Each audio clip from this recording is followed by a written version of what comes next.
UKSU News Director and the moderator for tonight's forum on economic justice. This is the last in the Akron Area Interfaith Council's 5-part series examining the Biden-Harris administration's first 100 days and its progress towards keeping campaign promises on key issues that impact us all individually and as a society. Each forum has begun with an overview of the key policies, followed by reflections from different faith perspectives and a discussion on how we move forward. Before we begin our program tonight, Reverend Tom Bodie, chaplain at Akron Children's Hospital, will offer a prayer.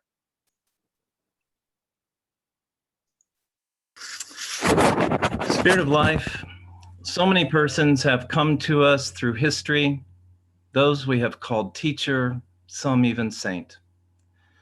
Their names, Buddha, Jesus, Maimonides, Teresa of Avila, Clare of Assisi, Gandhi, the Dalai Lama, immediately call to mind lives of simplicity, messages of giving to others as a true path of piety, sharing with others as a foundation of community.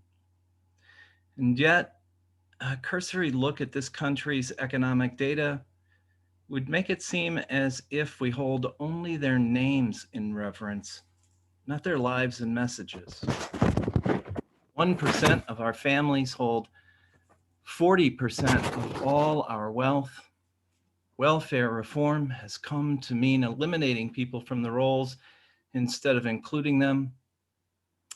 The typical white family has 8 times the wealth of the typical Black family and 5 times that of the typical Hispanic family.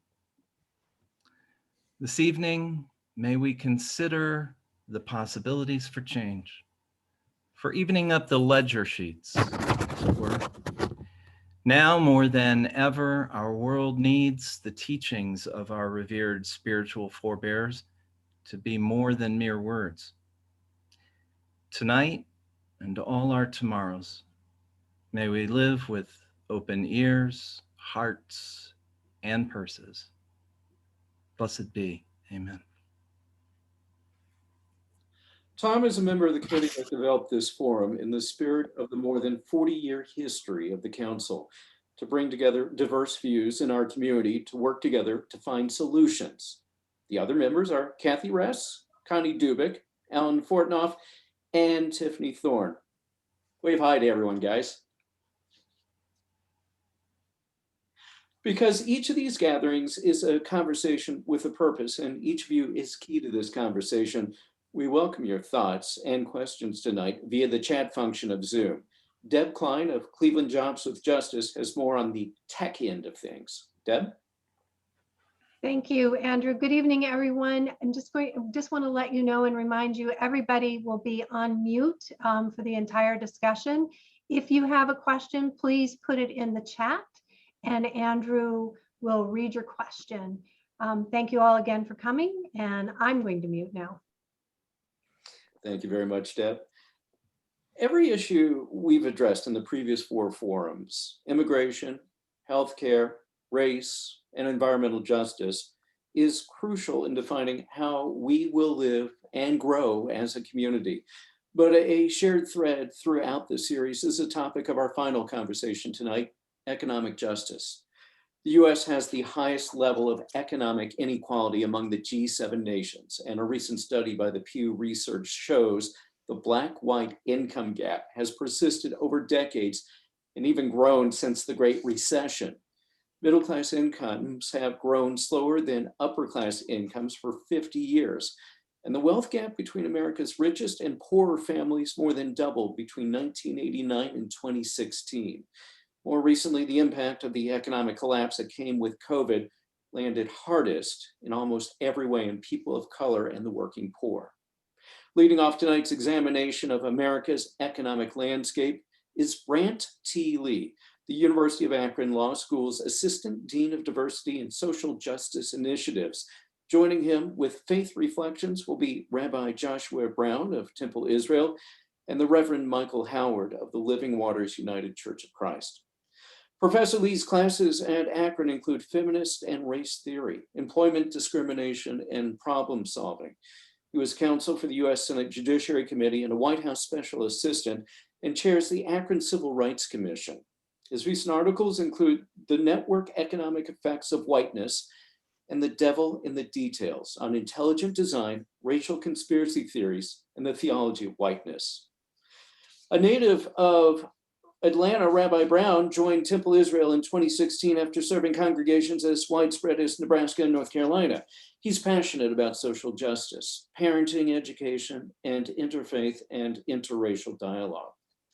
The Reverend Howard has been minister of faith for the Living Water Association in the United Church of Christ for 2 years, and his ministry has taken him throughout the world, including Peru, Ethiopia, Brazil, and India.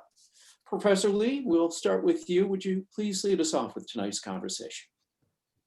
Sure thing. Thank you so much for that introduction. So nice to see you all here. I'm going to just dive right in. So our topic is economic justice in the first 100 days. And I'm going to do this in 3 parts. I want to start with sort of what exactly do we mean by economic justice?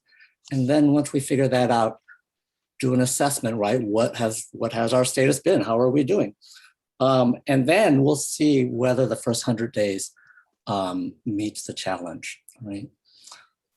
So what economic justice means, at least when I hear those words, sometimes when we talk about justice, we're talking about an individual incident or an individual case or claim, right?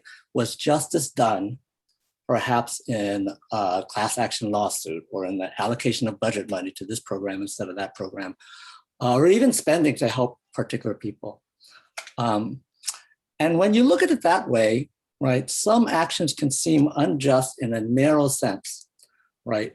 Were those individual employees paid less than other similarly situated employees, right? Is it fair to forgive student debt for this group of people when other people had to pay a certain amount? And what I want to be clear that way of looking at things takes as a given the system, right, in which all of those the wage system, right, and the debt system, in which all of those people operate. Right? You might ask some broader questions, right? Rather than are these particular employees getting paid less than those particular employees, right? You might think, well, wait a minute. Are all of the employees receiving a fair wage that reflects the productivity that they provide for the company, right, or for the community, for that matter? Why are people having to borrow so much money to acquire skills that our economy and our society needs them to have, right? Are those expenses things that individuals should bear? So I'm going to be looking at systems, right? What has produced economic injustice on the grand scale?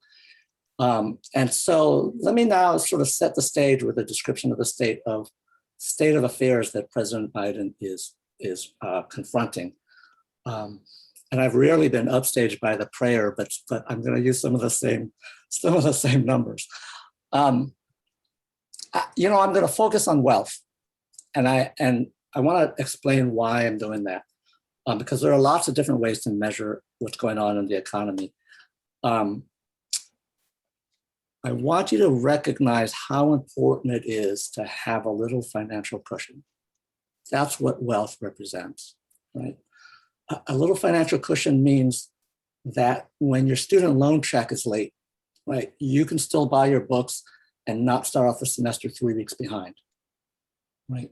It means that when your car breaks down unexpectedly, you can get it fixed and still make it to that job interview or that appointment, right? It means maybe one parent can take some time off that year when their kid is really struggling, right? They could really benefit from having a parent at home, right? Or maybe more urgently, right? It means that when the unexpected layoff comes, you don't immediately worry about becoming homeless, right? Missing your rent and being evicted.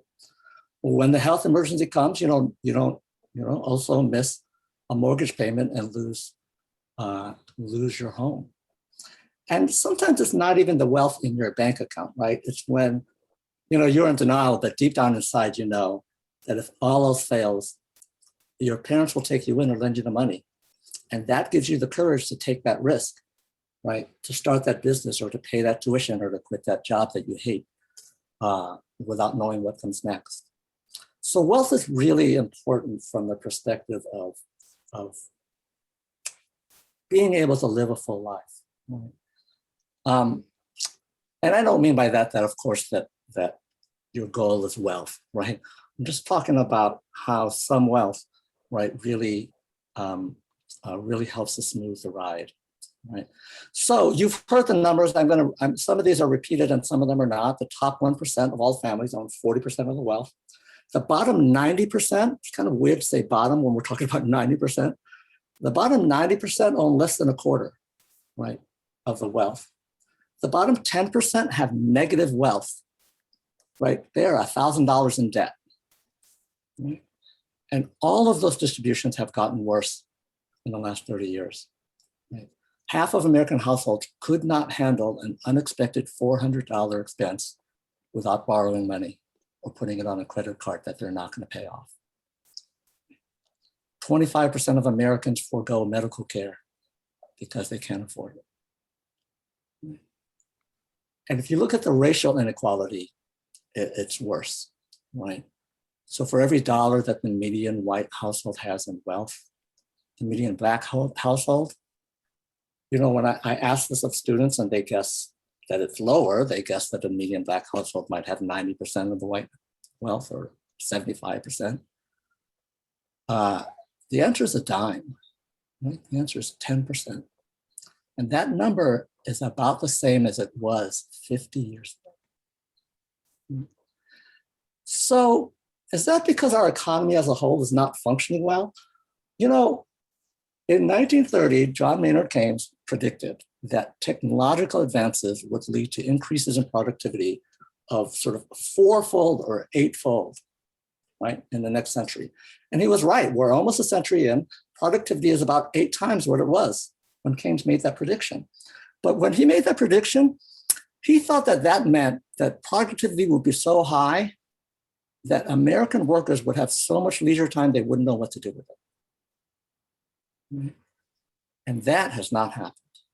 So why not? Well, until about 1975 or 1980s, wages rose with productivity. What was good for business was good for America. Then around 1980, the productivity line on the graph continues to climb at a pretty linear rate, right?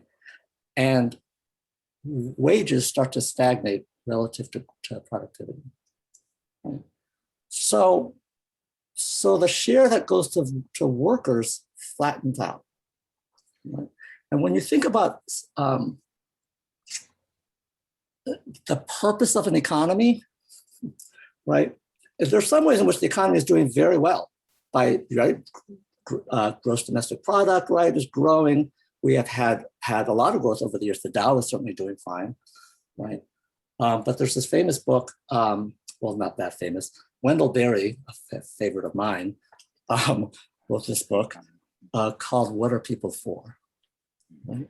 And I sort of ask this question, sort of, what is an economy for, right? Because I think that a high Dow is not the goal, right, of an economy. So business has done very well, but in recent years, America has not. And you know, that flat share, that sort of stagnant wages, that's not only is that stagnant, but that's coming with more work, right? So between 1960 and 2000, the number of 2-income families rose from 25 to 60%, right? So that stagnant, that's now 2 adults working full-time. Less time for leisure, for raising your children, for keeping things organized, all the extra things that need to happen in your home when you come home from work and you're tired, right? That drive you crazy because you have no time to do it, right? We have fewer pensions, we have less job security. And around that time, we started cutting taxes, right? Especially at the highest income levels.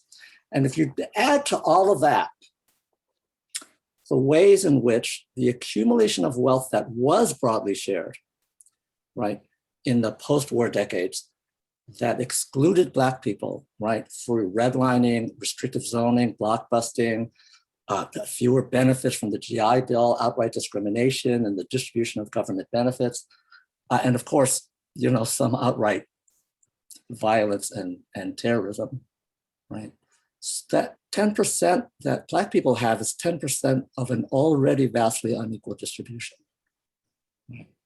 So there's your systemic inequality, what I would call economic injustice. Right? And for many years, politics has not provided a solution. Right?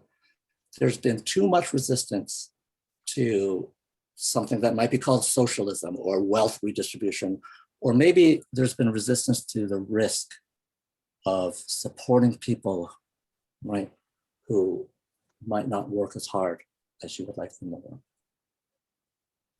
So these first 100 days have been a sea change. We have had passed the American Rescue Plan, that's the COVID stimulus plan. Most of it is temporary. It's a response to the effects of the COVID lockdown, which really locked down the economy. Right? Put $250 billion directly into people's pockets, with those payments phasing out at higher incomes, right? So progressive. And in July, you're going to start to see advanced payments of, gets kind of wonky, right? A fully refundable and enhanced child tax credit. And by refundable, right, what that means is if you don't owe income taxes, you will get that money back. Right? And they're going to start, and you can get it in advance. And they're going to start sending those checks out. Target is July. Every child in the United States, right, there are income, right, places where it phases out, right? But for poor people, right, every child in the United States, a $3,600 income tax credit that they're going to start to pay out in monthly increments, right? And that is estimated to cut child poverty in half. Somehow we have gone through COVID and come out of it with an understanding that people might need a lot of help. Now that is just temporary, that child tax credit enhancement, but there are plans to make it permanent. Right? There's money to help people struggling with their mortgage. There's money to help people struggling to pay rent. Right? So you've seen all of the unemployment enhancements, right? A fairly big amount of money being sort of pumped in a way to address economic inequalities, although sort of the cash is temporary.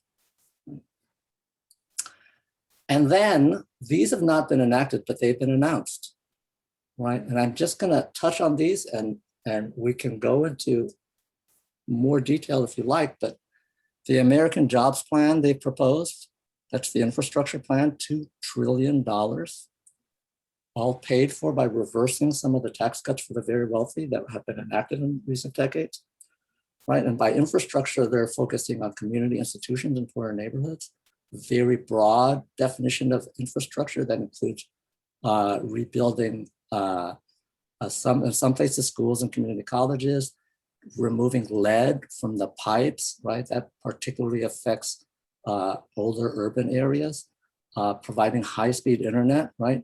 Which is so important these days.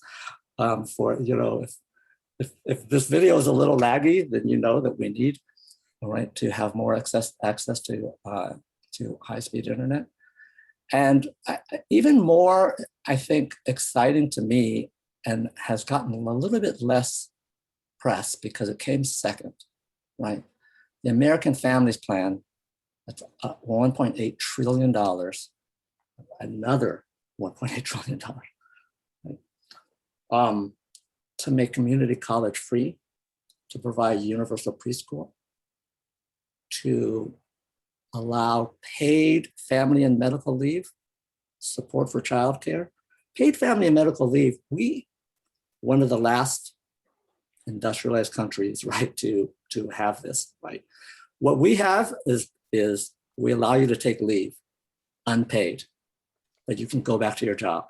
That's what our landmark federal legislation accomplished, right? But in reality, right, who can actually afford to take all that time off of their job if it's going to be unpaid? So paid family and medical leave, making the child income tax credit permanent, right?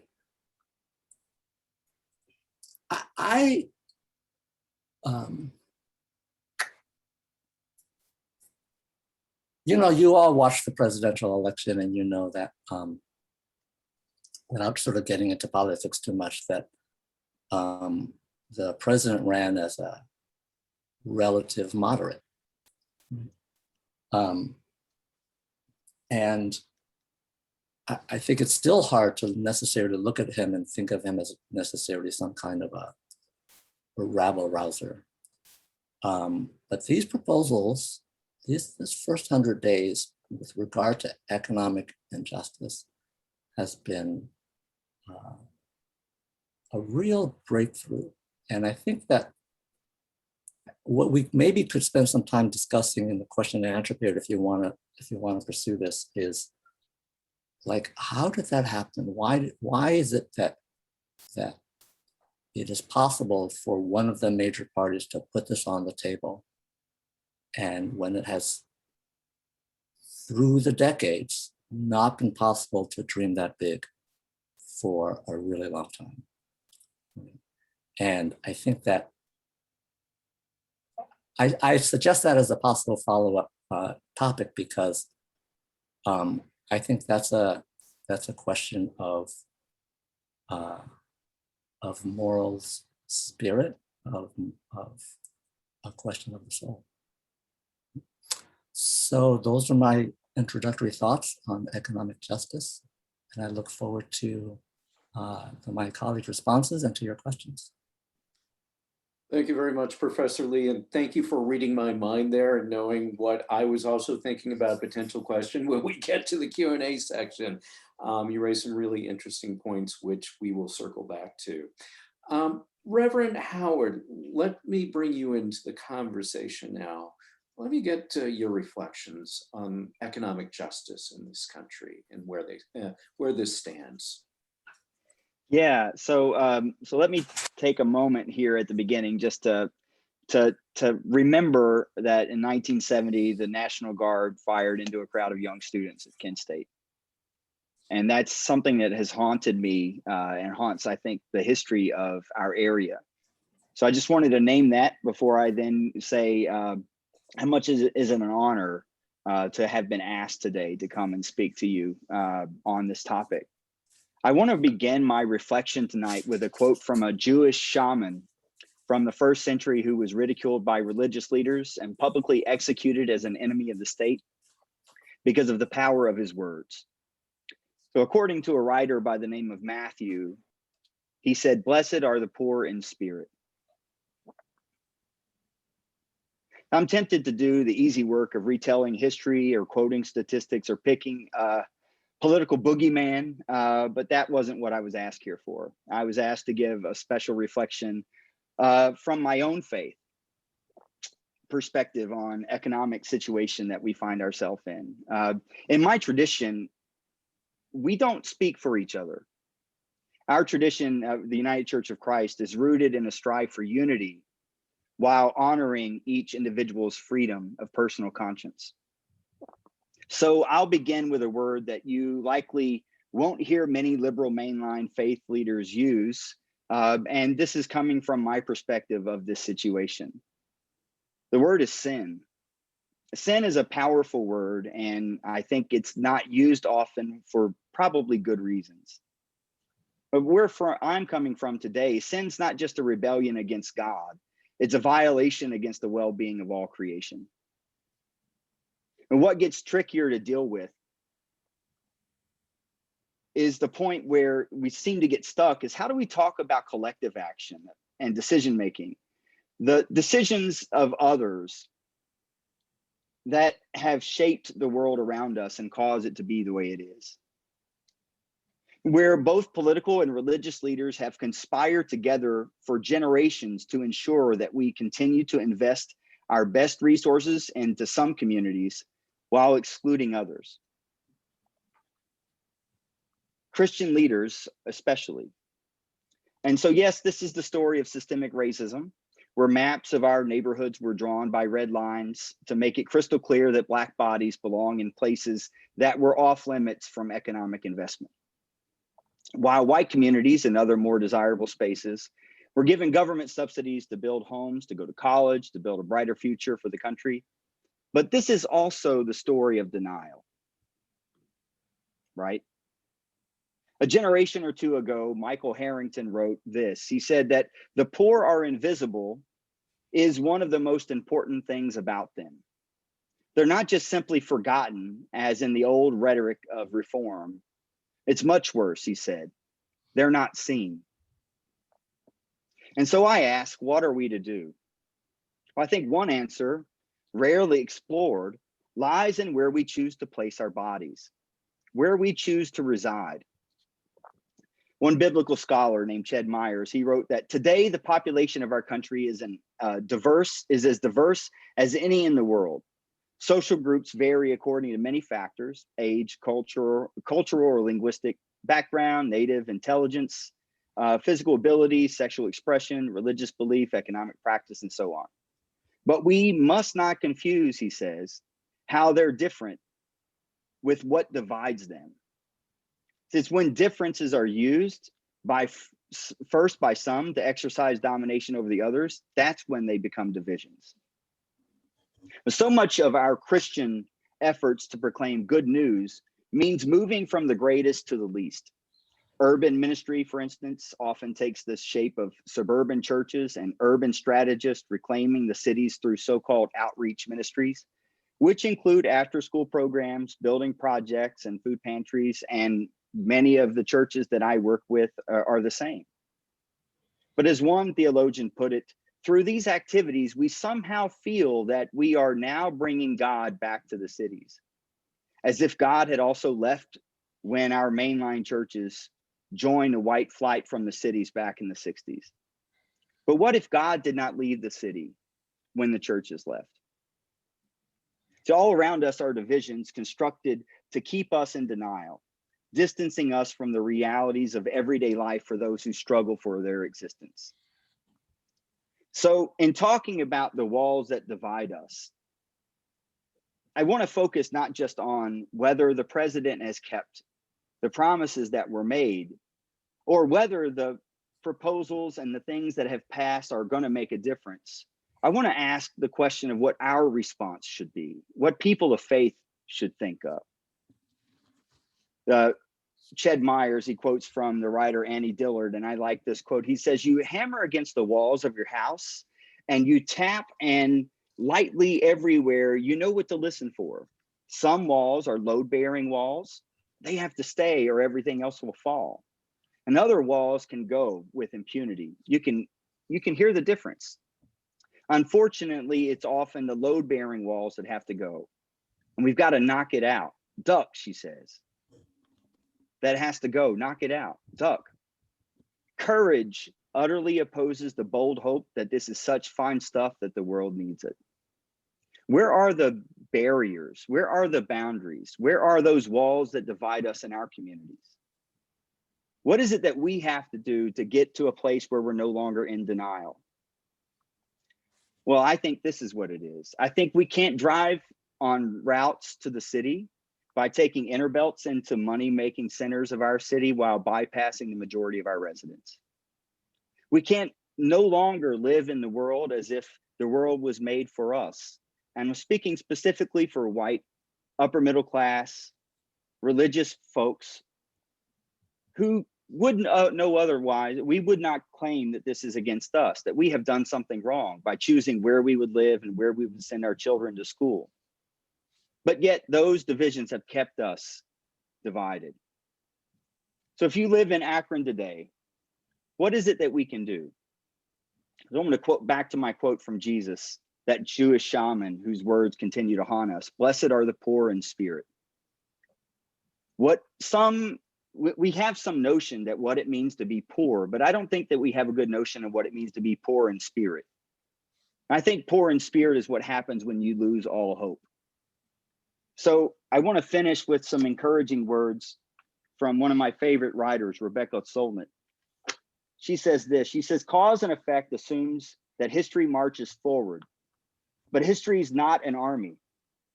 It's a crab scuttling sideways. It's a drip of soft water wearing away stone. It's an earthquake breaking centuries of tension. Sometimes one person inspires a movement, or her words do, centuries later. Sometimes a few passionate people change the world. Sometimes they start a mass movement, and millions do. And sometimes those millions are stripped by the same outrage or the same ideal, and the change comes from like a change in the weather. All that the imagination and hope is gone. To hope, she says, is to gamble. She says hope is not something that you clutch in your fist sitting on a couch feeling lucky. She says hope is an axe that you break down doors with in an emergency.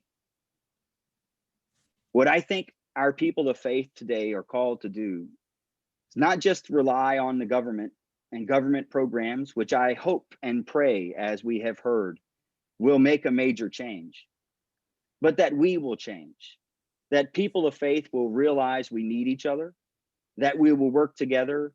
And instead of being a people who are poor in spirit with little hope and discouraged that nothing can change, that we can begin to use our own bodies, to use our own wealth, to use where we choose to place ourselves in society as a way of changing, no longer being in denial, but living fully into the moment, following the calling of the God who created us. Thank you. Reverend Howard, thank you very much for sharing your reflections on economic justice. Rabbi Brown, give you an opportunity to share your thoughts on the state of economic justice these days. Thank you. It's a great honor to be here with this group and to see some familiar faces and to learn from colleagues here. It's thank you both for sharing what you have. I want to start with what I think is perhaps an obvious religious stance, and then one that focuses, I think, on the focus is on those who are needy or poor. And then I want to spend most of my allotted time focusing on putting the mirror up, perhaps, to which I think is a perspective Judaism has taken. I imagine we're not unique in that, but one that reflects the mirror back on looking at us. And so who are we in however we assess ourselves, and what does that mean in relation to those who might be in need? So the first is what I'm calling the obvious and the focus on those who are needy. And it comes from Deuteronomy, a text some may be familiar with, where it says in Deuteronomy, I'm cutting out a few details, but more or less paraphrasing, there shall be no needy among you, for if there is among you a needy person, one of your brethren within any of your gates, in your land which your God gives you, you shall not harden your heart, nor shut your hand from your needy brother, but you shall surely open your hand and shall surely lend him sufficient for his need and that which he wants. So I would hope that this is not a surprising text to any of us, that we would say, this is what it means to be a religious person and a good neighbor, and generally religious or not, for that matter, just kind. That we see someone who is in need and we are willing to give them what they need. But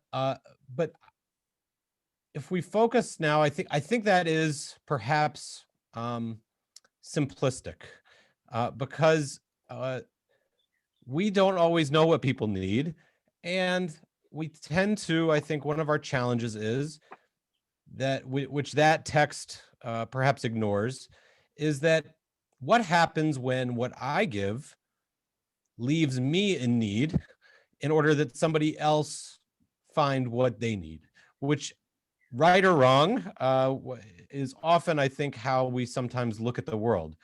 That it is, or at least how the world is often framed, that it is a zero-sum game, which means that if I give you something, that means I lose something.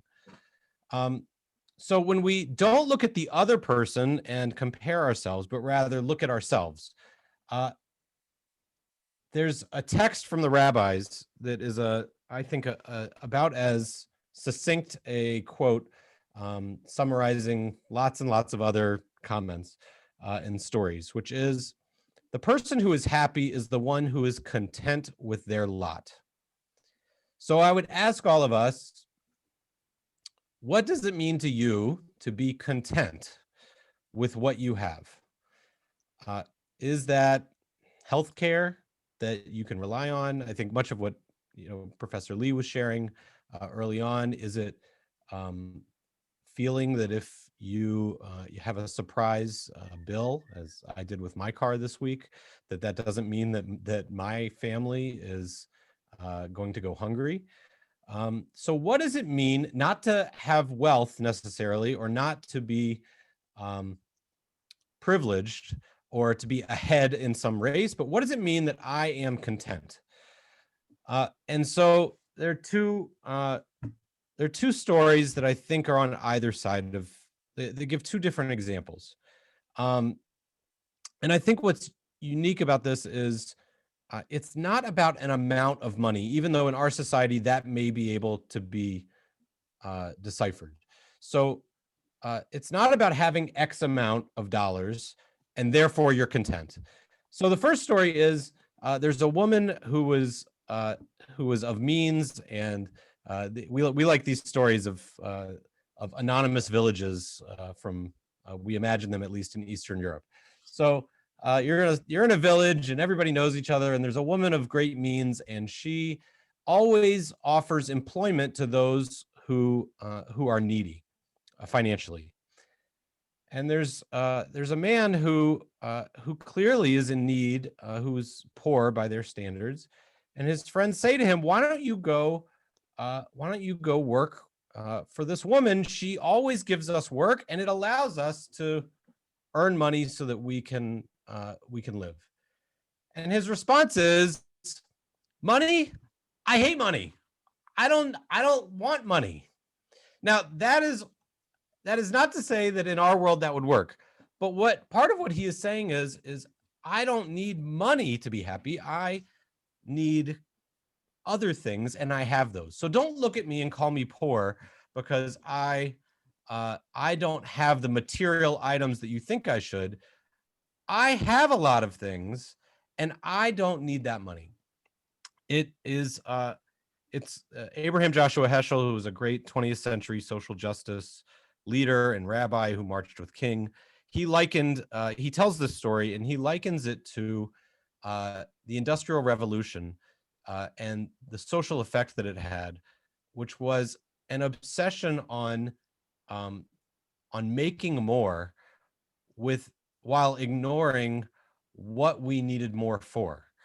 So we became so obsessed with productivity that we ignored the fact that the reason we wanted more of something was so that we could have time to relax and enjoy the things that were before us. So sometimes if we put the mirror on ourselves and we ask, am I content? Being discontent means perhaps not realizing what our actual goal is. So much so, and I guess now in my opinion, I would say, I think this is the 1% problem. I mean, I think that what leads to so much wealth being in so few hands, is it not that there seems to be no finish line to where we can say, I am not looking for just more dollars, but rather I'm looking for a goal in which I'm a part of a community and I'm engaged and I have the support that I need. And once I achieve that at some point, perhaps I can stop running the race. And I think we all perhaps it's possible that we could all get caught up in that in our own ways, whether we're Jeff Bezos or not.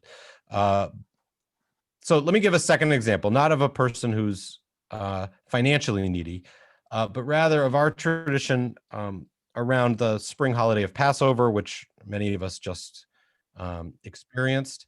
And that is that Passover is a holiday. We often talk about it as a holiday in which we are to welcome the stranger. But part of the act of welcoming the stranger is it grew out of a desire that on Passover, everyone should feel as though they can sit around a glorious table and have 4 glasses of wine, not because one needs to drink 4 glasses of wine, but rather having 4 glasses of wine would be a sign that you're comfortable, that you deserve a beautiful table with wine and a lovely dinner and a 15-course meal, as was the case in the Roman world, because everybody deserves the opportunity to feel like royalty. And there, again, I'm not referring to wealth. So there's a sense that we all deserve the feeling. I think what's common is throughout Jewish text and teachings, it is a human right for all of us to know that we can live a comfortable and content life.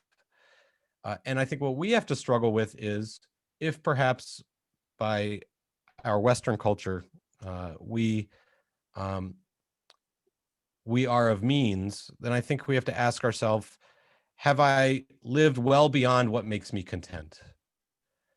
And if we are what we would call in our Western culture needy, I think we have to ask ourselves, what is it that I'm missing that would allow me to feel content and comfortable? And as a society with people on both sides of that, how do we balance that scale of justice so that those who can be honest and say, I do have enough, and those who say and can be honest and say, I don't have enough, can find a way to find the balance, so that money is not the goal, or wealth the goal, but rather being comfortable and content and feeling secure in the lives that we lead, no matter the size of our house or the bank account that we have, but that we can say you can survive and thrive on as an American, and feel comfortable. And so that's what Judaism continues to go back to, beyond the base idea of reach out, help your neighbor when you see they're in need, which I hope we all do as best we can. Rabbi Brown, thank you very much for sharing those thoughts with us. Thanks to the 3 of you for your reflections. Thought-provoking. A lot of questions bouncing around in my brain right now, and I have questions I will ask, but this is a reminder that it's not just about my questions. We have a great community with us this evening, and I know that you probably have just as many questions as I do. So please share them with us, type them into the chat, and we will weave them into the conversation as we go forward. I'll be keeping a close eye on our chat window and get as many of them in as I can. I want to circle back to something that Brantley brought up in part of his reflections, and also I think touches on what the other 2 of you have mentioned. We look at where we are now in these first 100 days, in the investment that has been made, the investments that are being proposed as part of the Biden administration. And I think part of the question is really 2 parts. One, why now? We have unified government, the one party having control of all the different branches where it's necessary to push this through. But we've had this before on both sides. What is different now? Why are we seeing this push for investment? And how can we understand this in a way so that this doesn't just become something that there's a burst and it peters out, but becomes something that is sustainable and leads to lasting change, makes a lasting difference? And I'll throw it out there. First one I see raise your hand, I'll point to you and say, Brant, go. So I'm going to weave an answer to that into a response to something that that was said earlier, that the poor are not seen, and I think the poor are seen. They're seen as Black, right, and then dismissed. And along with that, we dismiss the possibility of helping people, right, because public housing did not used to have a stigma, right? Public housing was for aspiring middle-class white people, right, returning from the war to enter the housing market. Welfare used to support single mothers proudly with the stated goal of not wanting them to work, right? But we stopped supporting each other as a community when those communities had to be integrated, right? And so I think that I'm going to link the current, this is totally, I don't have any evidence for this. This is just what I feel. I'm going to link the current willingness to go big with last summer's Black Lives Matter movement, because for the first time, many non-Black people identified and articulated systemic inequality with regard to race. And if you're able to, right, identify and articulate systemic inequality with regard to race, then the whole argument about you can't help people, they'll just be lazy, they'll just be dependent, falls away, because race has represented that argument for us for a long time. So that's my, I'm sorry, I spoke too long, but that's my thought about that. Both Reverend Howard and Rabbi Brown, let me get you both to relay maybe the pulse of your congregations and how they feel about where we are right now as a country when it comes to economic justice. Yeah, I can go first if you don't mind.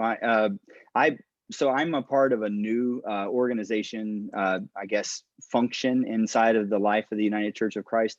In our conference, which covers Ohio, Northern Kentucky, and West Virginia, I help staff the anti-racism network for our conference, and it is a new thing. It's not talking about racism is not a new thing. I mean, but this new network is a new thing. And we have pastors and lay leaders from congregations all over Ohio and West Virginia and Northern Kentucky who meet together to talk about some of these challenges. And I think what Professor Lee just mentioned, I think, you know, one of the things that is coming up pretty clear is, you know, some people say George Floyd. With the incident with George Floyd, that had to happen in order for us to see things change, or to see things that need to change. And what we're hearing from our Black colleagues, my Black colleagues and folks from their congregations, is that we don't need any more sacrifices. You know, it's not fair to talk about it that way. And so I think one of the things that potentially is maybe at this, and I don't have the legal mind or the statistics to look it up, but my assumption is that because the demographics of the country are changing, some voices are louder than others. And I think certainly there are ability to articulate it, but I think poverty and racism was articulated well in the 1960s, but there's only so much change that happened there. So I think part of it is the technology, and we're able to see things in real time very quickly, and lots of people get to see it and discuss it. And I think that puts white people in the context of people of color, listening to what they're going through and having to deal with it, not being able to dismiss it so easily. So. Let me add in a question from Joyce Penfield. She writes, color of law illustrates how wealth was created by the discriminatory policies in property, and it continues. What should congregations be doing to help us see how we participate in economic disenfranchisement through our white congregations and property use? And Rabbi Brown, let me get you to weigh in on that question.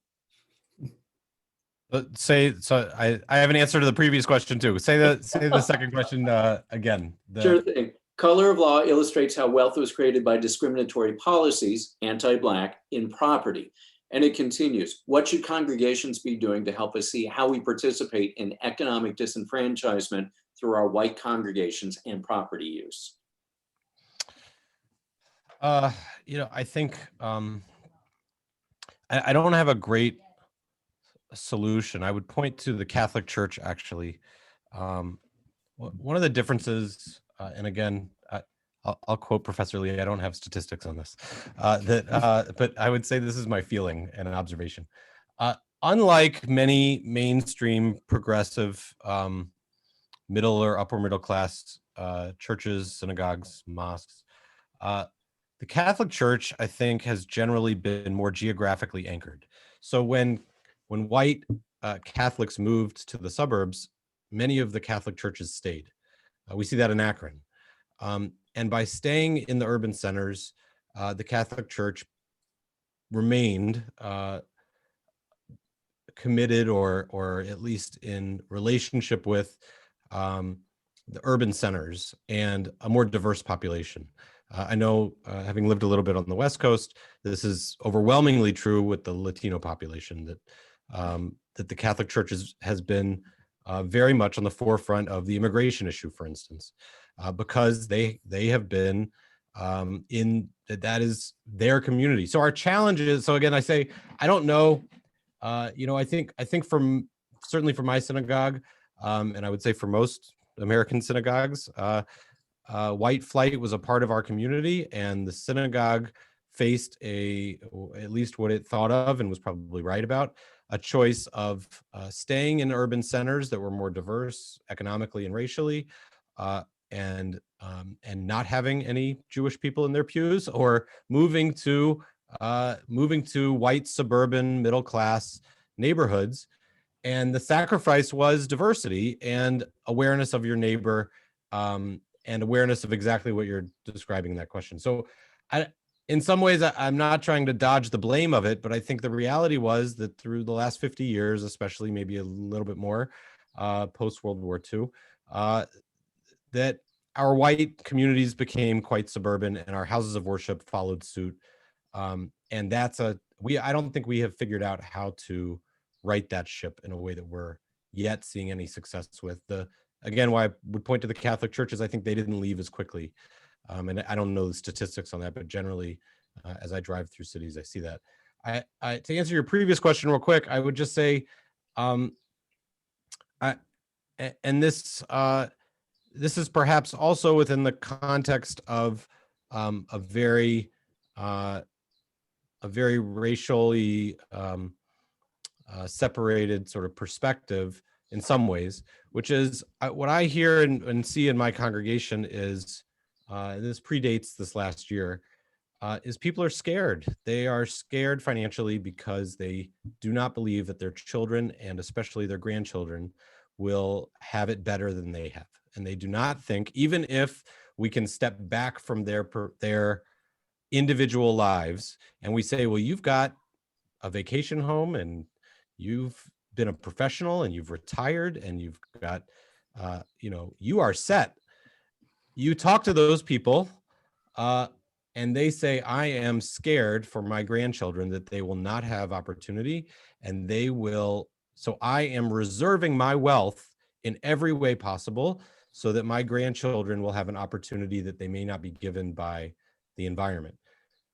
And that comes at a cost of participating in the greater balance of wealth. We feel that directly as a nonprofit. And I imagine we're just feeling the tip of the iceberg of how painful that is when those potential balances to the economic system are not being given to other nonprofits or other spread out more equally among the community. So I think my sympathy is, I think people are honest to God scared, and they don't know, they can't be assured, as they were, or their parents were, they don't have a lot of confidence that their grandchildren will be better off than they were. And so they become very conservative with what they're able to share and give to others, because they feel, whatever we feel about it, they feel, I think, sincerely put upon and scared about it. Thank you. Our next question, I think in a way plays off of what you were just talking about when we talk about place. John Beatty wants to know, is racism a matter of place? Quote, their place and our place. And I'll just look for whoever sort of signals first that they want to take the lead on that. I will. Go ahead, Professor Lee. I do think that geography and place is really, really important in this inequality thing, because we don't actually move very much. Actually, let me take that back. You know, when they look at sort of where people move and sort of why they do that, they move based on the neighborhoods they're familiar with and where they know friends who live there, right? Because you might otherwise think in a market system that you would go find the best house for this price, right? Even if it were in that community over there, that community over there. And if everybody did that, we would be more integrated than we are now. We don't do that, right? We stay, relatively speaking, right? Most people stay with what they're familiar with. And because of the systems, like, you know, poor white people do better than poor Black people. And that's not because they have, like, I mean, there's privilege, but it's not very, very tangible or direct sometimes, right? And part of it is because they don't as often live in a whole neighborhood of concentrated poverty, right? So if your neighbor could hold you up, could help you through a rough time, or your parents have a little bit of money, right? That's different than being surrounded by everyone else who also needs money, right? So not only are you sort of having to try to fix your car, but your sister also has to fix her car, right? And so that turns space into I don't know, a cage, right? And really, really hard to figure out what to do. But I would link, I'll just say this one last thing. I will link this actually to the last question, right? Which is, when you think about why your neighborhood is the way your neighborhood is, there's a history to that lines up with the reason why neighborhoods are the way they are, right? And you don't see the other side, right? All you see is, oh, I worked really hard and I saved a lot, and then I've made the mortgage payments, and sometimes it was really tough.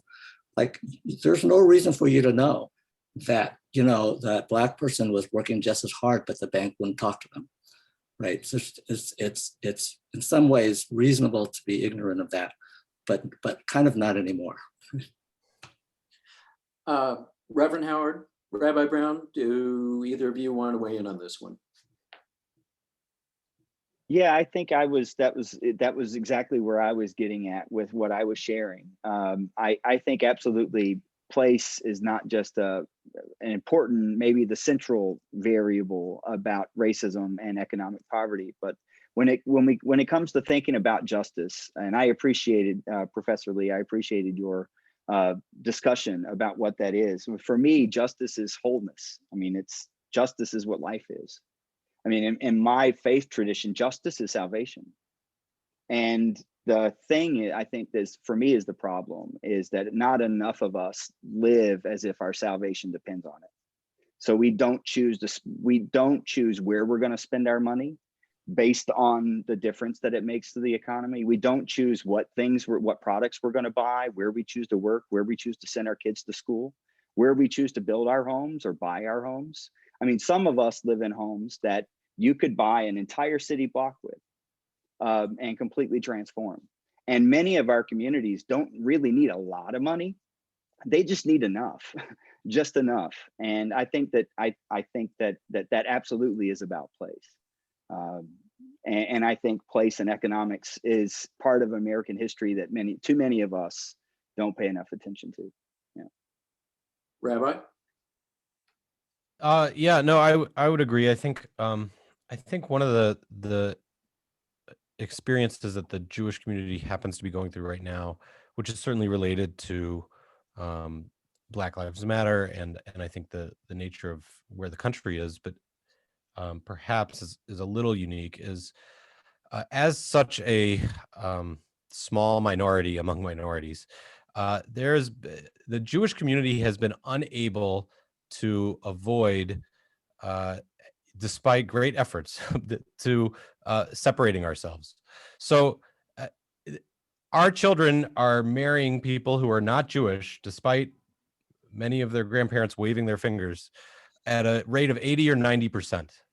So in other words, we are unable, as I imagine many other small minority groups are, we are unable to be homogenous. So we cannot separate ourselves. It is impossible in America. We wouldn't survive, and we don't survive when we do that. So the reality is, can we come to terms then when that diversity starts to wedge into what was not a diverse community? How are we able to accept it, and are we able to understand it? So one of the examples that's been given recently has been, there's a study that recently came out. We've those of you who are from Temple will know we've referenced it a lot lately. It's estimated some 10 to 15% of the American Jewish community are people of color, which blows away all assumptions of most of the Jewish community. To which the people of color, I mean, amongst the Jewish community say many times, why would the percentage among the Jewish community be any different than it is among the remainder of the American community? What makes you think that you're more white than the rest of America? But the truth is, that's how we thought. So in other words, even though we aren't by data, we perceive our place, if we're going to use that word, to be a white place. We wouldn't call it that necessarily, but we perceive it that way. And so what happens when a person of color walks into a synagogue in America? They see no other people of color. Even if 10 to 15% of the Jewish people in America are people of color. And those people of color, we've learned in the last 2 years, are often asked questions, which wouldn't surprise us, I imagine, that a white Jewish person, or let's just say a white person who's at the synagogue who's not Jewish, a white person is standing in the synagogue and they are never asked, well, how did you become Jewish?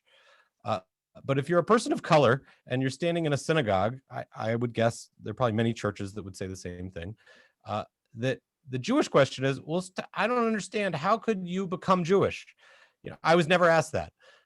So we don't understand the diversity when it does happen, I think, and we don't always know. We have a lot of learning to do as to how to accept and be welcoming and truly be allies and embrace it, and not to see it. I guess last thing I'll say real quick is one of the big impacts this had on us as the broader Jewish community was we saw the Black Lives Matter movement as a helping our neighbor movement. As these statistics have become reality, we started to realize it's about helping ourselves. These are people in our congregations. We didn't think that way. And seeing the stranger truly as a part of your community and a part of your place, instead of as a stranger and an other, is a steep learning curve. And I think we're in the midst, for us, we're just in the midst of the beginning of that. But it's hard work and it's not obvious. We have time for one or two more questions. I really would like to get both of these in. About 10 minutes left here before we have to wrap things up. So let's just charge right ahead. Question from Reverend Bodie.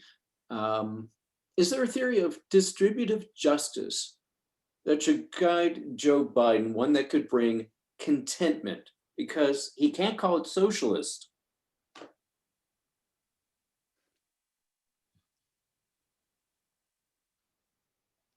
Reverend, you're smiling. I'm going to put you on the spot. Yeah, I'm just thinking distributive justice as try to put adjectives in front of the word justice so that we can figure out what we're talking about only makes it muddier. But I would say our common humanity would be one very easy way to decide what we value and how we're going to spend money or use resources. And yeah, so if socialism means I recognize my brother or sister or other as someone who's fully human by the way that resources are distributed, I mean, distributive justice is an okay word if that's what it means. Rabbi? I would just say that I think it's government's. It's helpful for the government, or at least somebody's who are looking from a broader perspective, to give us some sense of what good enough looks like, and I think distributive justice says if you make X amount, or if you've been able to do Y with your wealth, then you've crossed that finish line well beyond what uh, what America needs you to. So I think that it's a matter of setting goalposts or finish lines or whatever sports analogy you prefer. But I think that there's a responsibility among government and leaders to say, I'll tell you what one economic justice book that was written a few years ago said: if you can afford a second home, then you've crossed the finish. Then you have enough to give to others. And whether we agree with that idea or not, it was concrete. So you know whether you have a second home or not. And that's not debatable. So you can see it. So if, in this person's opinion, if you have a second home, you have enough to give X amount to those who are in need. And I think that's government's responsibility to say to us, here's where that line is, because we're looking at the big picture at taking care of this society. So when you get to here, we're going to ask more of you, and that's fair. And we need that. Professor Lee, you were eager to jump in there. Go ahead. Well, you know, every time somebody says something, I have something different to say. Distributive justice makes me think of sort of measuring what people have and then redistributing it, right? And that's a very, I think I started off talking about how that's a very sort of present value, kind of just like at the moment, like what do you have right now? And I'm always interested in the story about how you got there. And to me, that's what produces the will to do distributive justice, right? Which is, if you understand that the poor person is not just poor because the way you imagine what would have happened if you were poor, right? But because of historic policies and incidents sort of repeating themselves generation after generation, then the instinct to help is not just charity, right? Not just because they're poor, but because of the injustice that you're righting a wrong, right? And similarly, if you think about how people got to be billionaires, right? Like, how much money would Jeff Bezos have if Amazon had been paying their full share of taxes the whole time? Or if they had been, and including sales taxes, remember early? And if they had been paying the fair wage the whole time, like how much? And I bet you Jeff Bezos would still have $1 billion. And I'm like a lot of politics, that would be fine with me, but you don't need $190 billion, right? I'm sure you each have your own numbers for how much $1 billion is. It's a lot. Last question, lightning round. This is a good one to close with, from Susan Gallagher to each of you. 30 seconds. What would sustainable economic justice look like? The professor is thinking hard. I'll throw it to the rabbi first. Go ahead. I think I would go back to what I shared earlier. I think it's a country in which you can walk every neighborhood and not and know that people don't have to worry about their basic needs, and that would be obvious. Reverend? Yeah, my first thought is lost. The people hit an island, and then everybody has to redecide what they're going to do. And the people who have certain skills that are used in order to help the rest of the group take care of each other, I mean, that's what happens. And I think in the middle of what we're experiencing now, we're running out of money. We're running out of carbon in the carbon budget. I mean, climate change is coming really fast. We've got lots of communities that are going to struggle with, when the weather comes, when all the disasters happen. I mean, how are we going to sustain ourselves? Not just us and then as individuals, but us as communities. And so for me, that's what I think. I think that we're due for a jubilee. Professor, you get the last word. So sustainable is a tricky word, right? I think that a culture of generosity, if we had a culture of generosity, that would produce justice that might be sustainable, because it would sustain itself. Professor Brantley, Reverend Michael Howard, Rabbi Joshua Brown, thank you, the three of you, so much for your thoughts, your reflections, and the conversation this evening. We really appreciate it. Before we close, Kathy Russ, the chair of the Akron Area Interfaith Council, would like to say a few words. Kathy? Thank you, everyone, for joining us. This has been a humbling and educational and conversation that we all long for, and an opportunity for different types of people to come together and have conversations that just, you can see where it goes to. We thank you again for coming. We thank Andrew for being our moderator tonight. We thank ML Schultze, who came the other 4 nights. This is the fifth one. We thank Reverend Tom Bodie for being our fearless leader and gutsy enough to try to pull this off, the first time that we ever did 5 in a row. And we thank you for being interested enough to come.